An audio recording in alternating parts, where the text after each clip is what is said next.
আমরা শিখব কিভাবে বধির বা কথা যারা শুনতে পায় না তাদেরকে হেল্প করতে কোডিং ব্যবহার করে কথা শোনার ব্যবস্থা করা।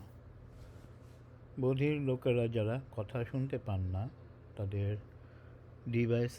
এয়ার ডিভাইস আছে, তারপরেও তারা শুনতে পান না, কিন্তু তাদের লিসেনিং লেভেল বেশি লো বা বেশি হাইও না, সেজন্য তারা কোকলিয়ার ইমপ্ল্যান্টও করতে তাদের সমস্যা। যেমন ধরুন ফ্যান, বাতাস এসবের শব্দে কারণে তাদের বিভ্রান্ত হয়। সেই জন্য আমরা একটা রিডিং ডিভাইস তৈরি করতে পারি।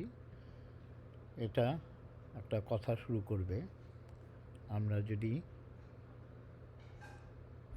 এখানে অলরেডি দেখতে পাচ্ছি কিভাবে এটা কাজ করছে। layertubs.com/audio। না, আসুন আমরা দেখি কিভাবে এই অডিও সৃষ্টি হয়েছে। আমরা প্রথমে HTML ফাইল তৈরি করব। HTML ফাইলে document .html এ আমরা প্রথমে যে এই কোডগুলিকে বসাবো।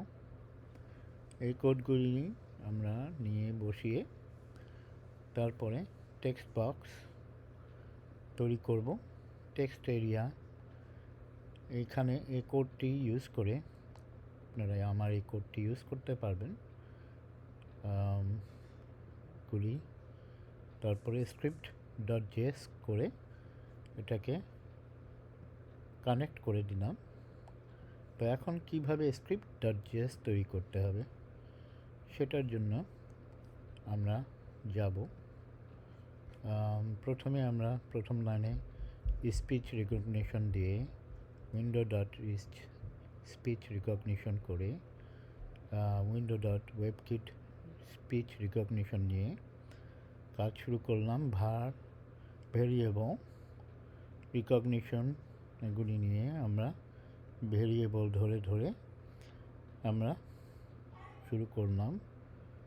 এখানে যে কোডগুলি দেখছেন, এই কোডগুলি আপনারা ইউজ করতে পারেন করে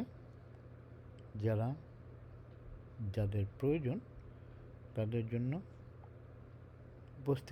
উপস্থিত করতে পারেন। এটার জন্য আপনার নিজের হাতে তৈরি পন্থায় আপনি একজন মানুষ যে কানে শুনতে পান না তাকে সাহায্য করতে পারেন।